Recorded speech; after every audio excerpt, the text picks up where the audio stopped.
حضرت علقمہ رحمہ اللہ لکھتے ہیں کہ میں نے آج تک دنیا سے 8 لوگوں کو دیکھا ہے جو بالکل بے رغبت ہیں، اور ان کے امام، ان کے قائد حضرت عامر بن عبداللہ تمیمی رحمہ اللہ ہیں۔ یہ وہ مشہور تابعی ہیں جنہوں نے حضرت ابو موسیٰ اشعری رضی اللہ تعالی عنہ صحابی رسول سے قرآن مجید کی تعلیم حاصل کی۔ یہ حضرت بصرہ میں ہوا کرتے تھے، اور ان کے بارے میں آتا ہے کہ یہ بڑے ہی نیک تھے، متقی تھے، پرہیزگار تھے اور مجاہد بھی تھے۔ ان کا ایک مشہور قصہ ہے، نوجوان لکھتا ہے ان کے بارے میں کہ ایک مرتبہ میں ان کے ساتھ سفر میں تھا۔ اب سفر میں رات کا وقت ہوا تو حضرت عامر بن عبداللہ نے اپنا سامان سمیٹا، اور سامان سمیٹ کر یہ جھاڑیوں کی طرف نکل پڑے، سناٹے والے علاقے میں نکل پڑے۔ وہ نوجوان بولتے ہیں کہ میں بڑا حیران ہوا، یہ اتنے بڑے اللہ والے ہیں، ان کا رات کے ٹائم کیا عمل ہے جو جھاڑیوں کی طرف جا رہے ہیں۔ اس نوجوان کو تجسس ہوا اور وہ ان کے پیچھے چل پڑا۔ اب وہ نوجوان لکھتا ہے کہ حضرت عامر بن عبداللہ چلتے رہے اور میں ان کے تعاقب میں ان کے پیچھے چلتا رہا، یہاں تک کہ آپ کا ایسی جگہ آ گئی جہاں بالکل سناٹا ہے، لوگوں کا آنا جانا نہیں ہے، بالکل سنسان علاقہ ہے۔ نوجوان کہتا ہے کہ میں ان کو جھاڑیوں کے آڑ میں چھپ کے دیکھنے لگا، تو حضرت عامر بن عبداللہ تمیمی رحمہ اللہ نے اپنا مسلح نکالا، قبلہ رخ ہوئے اور نماز کی نیت باندھ لی۔ نوجوان حیران ہوا کہ یہ کیا کر رہے ہیں۔ وہ لکھتا ہے کہ میں نے آج تک کسی بندے کو ایسے خشوع و خضوع سے نماز پڑھتے ہوئے نہیں دیکھا۔ حضرت عامر بن عبداللہ تمیمی رحمہ اللہ نماز میں مشغول ہو گئے۔ نماز کافی لمبی ہو چکی تھی تو نوجوان کی آنکھ لگ گئی۔ اب وہ نوجوان لکھتا ہے کہ میں سو گیا۔ جب میری تھوڑی دیر بعد آنکھ کھلی تو میں دیکھتا ہوں کہ حضرت عامر بن عبداللہ تمیمی رحمہ اللہ کیا دعا مانگ رہے ہیں۔ واللہ یہ دعا سننے کی ہے، قابل غور الفاظ ہیں۔ آپ دعا کے الفاظ سنیں کہ اللہ کے ولی، اللہ والے اللہ تعالیٰ سے کیسے مانگا کرتے تھے۔ وہ کہتے ہیں کہ اے اللہ تعالیٰ، آپ نے مجھے پیدا کیا، پھر آپ نے مجھے حکم دیا کہ میں گناہوں سے بچوں۔ آپ کی مشیت کے بغیر میں گناہوں سے کیسے بچ سکتا ہوں؟ گناہوں سے بچانے والی ذات تو آپ ہی کی ہے، آپ مجھے گناہوں سے بچائیں۔ وہ پوری رات اللہ تعالیٰ سے راز و نیاز میں مشغول رہے۔ اس کے بعد ہوا یہ کہ وہ نوجوان لکھتے ہیں کہ فجر کا وقت ہوا تو حضرت عامر نے آسمان کی طرف دیکھا کہ فجر کا وقت ہو چکا ہے، تو انہوں نے فجر کی نماز کی نیت کی اور فجر کی نماز میں مشغول ہو گئے۔ جب وہ نماز فجر سے فارغ ہوئے تو پھر دوبارہ انہوں نے دعائیں مانگنا شروع کی۔ دعا میں کیا مانگتے ہیں کہ اے اللہ تعالیٰ، تمام لوگ اپنی ضروریات اور اپنی حاجات کے لیے روانہ ہو چکے ہیں۔ ہر بندے کی اپنی حاجت ہے، اور میری حاجت یہ ہے کہ آپ میری مغفرت فرما دیجیے، میرے لیے یہی کافی ہے۔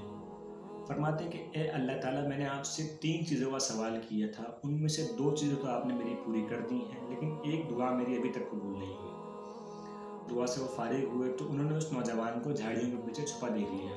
وہ نوجوان لکھتے ہیں کہ حضرت عامر بن عبداللہ تمیمی رحمہ اللہ مجھے دیکھ کر بہت خفا ہوئے، بہت ناراض ہوئے کہ تم نے مجھے اس حالت میں دیکھ لیا، میں اللہ تعالیٰ سے راز و نیاز میں مشغول تھا۔ اللہ والوں کی یہ خصلت ہے کہ وہ عبادت بالکل عاجزی سے کیا کرتے تھے، چھپ کر کیا کرتے تھے۔ تو انہوں نے کہا کہ تمہیں نوجوان اللہ کا واسطہ ہے کہ تم جو ہے میری اس حالت پر کسی کو مطلع نہیں کرو گے، کسی کو بھی نہیں بتاؤ گے کہ میری نماز کیسی تھی، میری نماز کی کیفیت کیا تھی۔ نوجوان کہتا ہے نہیں، میں اس وقت تک نہیں بتاؤں گا جب تک آپ مجھے اپنی 3 دعائیں نہیں بتا دیں گے۔ تو انہوں نے کہا چلو میں تمہیں بتاتا ہوں۔ میں نے سب سے پہلے جو دعا مانگی وہ یہ تھی کہ اے اللہ تعالیٰ، میرے دل سے عورتوں کی محبت نکال دے۔ تو اللہ رب العزت نے میرے دل سے عورتوں کی محبت نکال دی۔ فرماتے ہیں کہ عورتوں کی محبت سے پناہ میں نے اس لیے مانگی کیونکہ انسان عورت کی وجہ سے سب سے پہلے گناہوں میں پڑتا ہے اور انسان کے اعمال ضائع ہو جاتے ہیں۔ تو حضرت عامر کہتے ہیں کہ اب میری حالت یہ ہے کہ میں اگر عورت کو دیکھ لوں یا دیوار کو دیکھ لوں تو مجھے فرق نہیں پڑتا۔ فرماتے ہیں کہ دوسری دعا میں نے اللہ تعالیٰ سے یہ مانگی تھی، اے اللہ تعالیٰ، میرے دل سے ہر چیز کا خوف نکال دیجیے۔ تو فرماتے ہیں کہ اب میرا حال ایسا ہے کہ میں اگر کسی بھی چیز کو دیکھ لوں یا کوئی بھی خوفناک چیز، جانور، بھیڑیا وغیرہ، تو مجھے کسی کا خوف نہیں ہوتا۔ فرماتے ہیں کہ تیسری دعا میں اللہ تعالیٰ سے یہ مانگتا ہوں جو میری ابھی تک قبول نہیں ہوئی، وہ یہ دعا تھی کہ اے اللہ تعالیٰ، میری نیند کو ختم فرما دیجیے، میری نیند کو ختم فرما دیجیے۔ واللہ کیسی دعا مانگ رہے ہیں کہ میری نیند کو ختم فرما دیجیے تاکہ میں دن و رات آپ کی عبادت کر سکوں۔ وہ بصرہ کا نوجوان بڑا حیران ہوا، کہتے ہیں کہ حضرت اپنے آپ پر رحم کیجیے، آپ اتنے بڑے اللہ کے ولی ہیں، اتنی عبادات کرتے ہیں، اس کے باوجود آپ ایسی دعا مانگ رہے ہیں۔ اللہ رب العزت تو بہت تھوڑا عمل بھی قبول کر لیتے ہیں، تو ہماری نجات کے لیے وہ بھی کافی ہو جائے گا۔ تو حضرت عامر کا جواب بڑا بہترین جواب ہے۔ فرماتے ہیں کہ میں ڈرتا ہوں اس دن سے کہ جس دن شرمندہ ہونا کوئی فائدہ نہ دے، اسی لیے میں ابھی سے اعمال کر رہا ہوں تاکہ آخرت میں مجھے شرمندگی نہ اٹھانی پڑے۔ تو اس نوجوان نے پھر حضرت عامر بن عبداللہ تمیم رحمہ اللہ سے وعدہ کیا کہ جب تک آپ حیات ہیں میں آپ کے یہ واقعات، یہ باتیں اور آپ کی یہ حالت لوگوں سے شیئر نہیں کروں گا، لوگوں کو نہیں بتاؤں گا۔ تو دوستو آپ یہ دیکھیں اللہ والوں کے حالات کیا ہوا کرتے تھے، اتنی عبادات کے باوجود وہ اللہ تعالیٰ سے کیسے ڈرا کرتے تھے۔ ہمارا حال، ہماری عبادات کا حال ہمارے خود سامنے ہے۔